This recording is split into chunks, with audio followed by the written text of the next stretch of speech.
Man, all traders really should move to Kansas City, Missouri. Let's talk about why.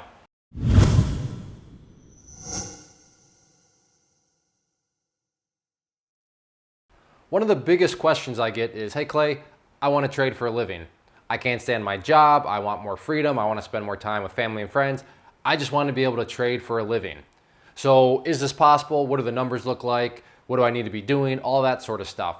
So what I want to do is take a look at things from a grand scheme, a grand perspective, and really kind of let you know that it depends, and depending on the dirt you are trading on, literally the literal dirt that you live on and trade on, is going to dictate how big of an initial hurdle you have to become a trader.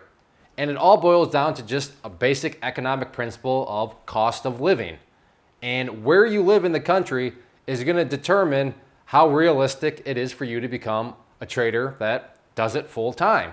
And you may be thinking, well, that kind of sucks because I live in an expensive area. Well, you live in an expensive area, so I'm assuming that you're someplace nice. Well, that's the trade-off there is going to be, well, to become a trader, you just need to make that much more money. And therefore, when you have to make that much more money just to meet a basic level of living, by default, that's going to make life more difficult. So what exactly cost of living? How can I actually assign? Because it's one thing to just say it, but let's do a couple examples. So what I've done here is listed 5 different cities around the U.S., and I want to look at gas prices. Now, this is not going to be some perfect, science, but it'll convey the point of how different areas of the country have different costs of living. And looking at this, we're going to determine, what the most trader-friendly city would be based off of, gas prices, which give a good roundabout way of cost of living. Now, I was going to put New York City on here, but their gas prices are actually pretty competitive, but I'm guessing that has to do with just there's not a whole lot of people that actually drive around in the city. It's more walking, taxis, stuff like that. But New York City, if you live there and you want to become a trader full-time, you got to make a whole lot of money, because I think everybody understands that cost of living in New York City, very, very expensive, especially if you just look at, an apartment, 100 square feet, just crazy amounts of money. So that kind of goes without saying, but let's take a look at these cities. So the first one, Wichita, Kansas. As you can see up on the screen right now, the lowest you can get there is $1.87 per gallon. Okay, that doesn't give us much reference just because, well, we haven't filled out any of these other places. But let's go down the list some more. If you are in sunny Southern California, Los Angeles, as you can see on the screen right now, $2.47. Now this comes from gasbuddy.com, so just to cite the source, that's where these numbers are coming from. That's where those screenshots are coming from. Let's continue. Kansas City, Missouri. I put this on here because I used to live there, and I love the place. $1.78, as you just saw on the screen. Hawaii. You live in Hawaii. What's the cost for a gallon of gas? $2.24. And then Mobile, Alabama. If you live down there, $1.85 per gallon. So hopefully the two that kind of stick out are all right. And I'm guessing if you were looking at these cities, you could kind of make these connections anyways.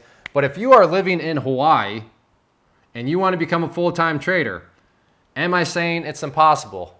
No, I'm not saying that. But you better understand that if you're talking online or social media to somebody that lives in Mobile, Alabama, they already have a leg up on you. They already have it easier to become a full-time trader because, well, their cost of living is much different.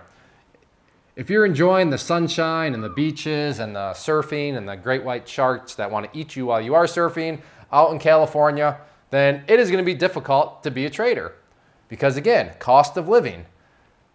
You may be competing against somebody in this case, let's say Wichita, Kansas. I mean, they're out there and there's, what are the things that blow, Nate, what are those called that blow? Tornadoes?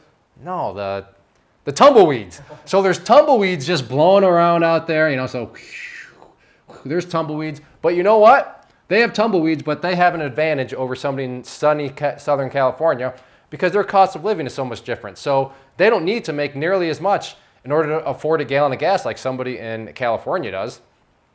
So the winner here, though, and I was shocked when I saw this, is Kansas City. So if you want to be a trader, I think the best bit of advice I can give you is move to Kansas City because it's an awesome city. They got all sorts of cool stuff to do there. It's not like it's out in the middle of nowhere. And yet they actually had the cheapest gas. So I don't know I'm sure they're not the cheapest cost of living in the entire country, but for this example's sake, yeah, I think that's my one. If you want to be a full-time day trader, step one, move to Kansas City, Missouri. Now, I'm joking.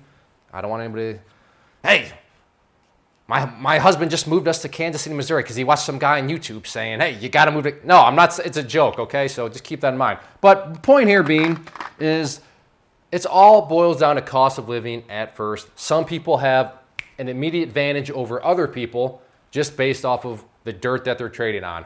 Where do you live? And that's going to determine a big factor. In some cases, I mean, I'm not going to call it impossible, but if you're just, not working for, a hedge fund or something, but if you're in New York City and you're trying to afford the rent and you're trying to, just keep the bills and put food on the table, as a trader just starting up, that's going to be very, very difficult. I won't quite go as far as saying impossible, but it's going to be hard. Not because you can't do it, but just because of the strains, the cost of living strains. Same with Southern California. I'm not going to call it impossible, but if you want that to be the only source of income for either you or your family or whatever, I mean, it's already expensive enough to live there. And if you got to get all that, from the market when you're competing against people that, have the advantage over you in these other areas of the country, it's going to be very different. Because remember, these people can all be taking profits sooner than you. They can all be, they can just manipulate their trade plans a lot easier than what you can because, well, they don't need to make as much. It's really as simple as that. So keep that in mind. And, when you ask me, I'm probably just going to link you to this video now just because this kind of gives you the first piece of it. It's a very broad, open-ended question.